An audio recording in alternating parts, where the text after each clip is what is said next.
İbn Mənzur, bu da Lisanul Ərəb kitabı var, lüğət alimidir. Qeyd edir ki, kəlmənin əsli mənasını dəyişmək və başqa mənaya yozmaq qərinə, yəni köməkçi dəlil və sübut olmadan, Yahudilər kimi.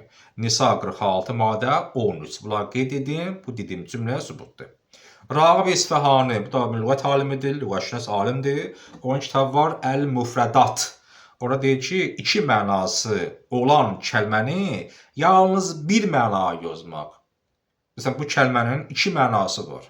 Məsələn, alma, biri feildir, biri isə meyvədir. Kök, biri yeməli bir şey, biri bir şeyin əsası, fundamenti. İki mənası olduğu halda sən niyə bunu ancaq bir mənasından yozsan? Əlinə sübut olsa ki, bundan məqsəd budur, başqa bir şey. Alma deyəndə məqsəd budur, əmrdir. Nəinki yeyiləsi bir şey, o başqa. Sübut olmadan əgər bir sözün iki mənası varsa, səndən sübutsuz ancaq birini yapışmırsan ki, bu olmalıdır. Təkrar sübut olmadan. Təbərsi diqqət edir ki, Nisa 46-da Allahın nazil etmədiyi mənayı yozmaq mənası budur. Peyğəmbərin sifətlərini dəyişmək, o da bir yozmaqlıqdır. Məsələn, Peyğəmbər məsumdur, o yozurlar məsum, ismətsizliyə, yəni günahlı var deyə. Məsələn, Peyğəmbər filan əxlaqa malikdir, onu yozurlar, başqa bir şey yozurlar. Məsələn, Peyğəmbəri təhqir etmək üçün deyirlər ki, Peyğəmbər nəvəsi yaşlı qızla evləndi Ayşə ilə. Hə, bunun 56, bunun 6 yaşı vardı. Bu biz ki, saxta bir şeydir. Ən azı orada 17 yaşı olub Ayşə, 19 və 21 deyəndə var, oyundan aşağı olmayıb. Və da Peyğəmbəri alçatmaq üçün ikinci addım atırlar, Xəccən yaşını böyütdülər. Dedilər 25-26, hər ikisinin yaşı olub. Yaşlı olub Xəccən Peyğəmbərimiz. Dedilər ki, yox, 25 Peyğəmbər olub, 40 Xəccən olub və əvvəllər Xəccə 2 dəfə ərdə olub, Peyğəmbər bunun 3-cü əli idi. Bu da yalan söhbətdir. Ayşənin yaşını kiçiltdilər, Peyğəmbərin birinci xanımı olan Xəccən yaşını isə böyütdülər. Niyə? Onun gözəl sifətlərini təhqir etmək üçün.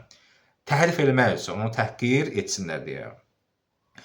Təhrif iki mənada baş tutur. Bir, təhrif iki formada.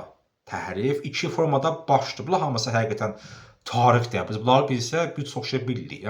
Yəni insanları gözdən salmaq üçün hər şey atırlar. O ki, İmam Peyğəmbərin, xüsusən də imamlarımızın şəxsiyyəti barəsində nə qədər hədislərimiz var, onun yozula başqa bir yerə. Fəzilətli adamlar barəsində deyilən hədisləri inkar edirlər, fəziləti olmayan adamların adına çıxardırlar. Təhrif iki formada baş tutur. Bir, pis yozum və səhv təfsir, başqa da yozmaq. İki, həqiqət olanı dəyişmək. Sonra, Yahudilər kitab oxuyan zaman güman etdikləri, Yahudilər kitab oxuyan zaman güman etdikləri yerə yozurdular. Əllərinə sübut olmadan. Sonra bu Allahın tərəfindən deyirdilər. Yozurdular başqa yerə. Necə bizim dərsimiz var, inşallah mən bu keçmək istəyirəm. Yəni Əhdeyn dərs demişəm bu sizə. Tövratla İncilin təhqiqatı çox qəşəng dərsdir həqiqətən də. Biz oradan oxumuşuq. Yəni həqiqətən də onlar təhrif olunub, yoxsa başqa mənada təhrif olunub. Onda o da həmçinin Quran kimi mənalı cəhətdən təhrifə məruz qalıb. Yəni bizim eşitdiyimizin tam əksi olaraq. Məsələn, orada kilsədə var, pul verirlər, günahı sənə bağışlayır ki, mən sənə günah bağışladım. Bu həqiqətən var keşiş Məsih iddiasında, yoxsa bu saxta bir şeydir. Böhtan atlı məsihiliyə və s.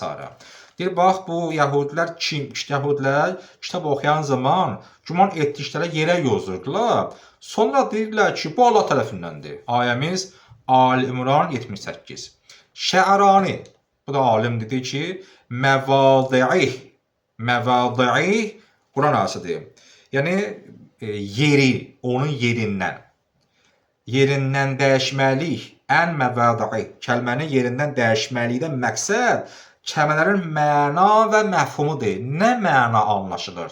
Məfhum yəni ki, nə anlaşılır?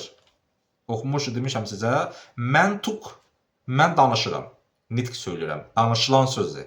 Məfhum anlaşılandır. Mən nə danışıram burada? Mən danışıqlarım məntuq sayılır. Sən ki, mənə dinləyirsən, bu məfhumdur. Yəni, anlaşılan nədir? Var deyilən, var anlaşılan. Əsl mənalarından yozmamaq mənasında bunlar yəhudilər deyirlər.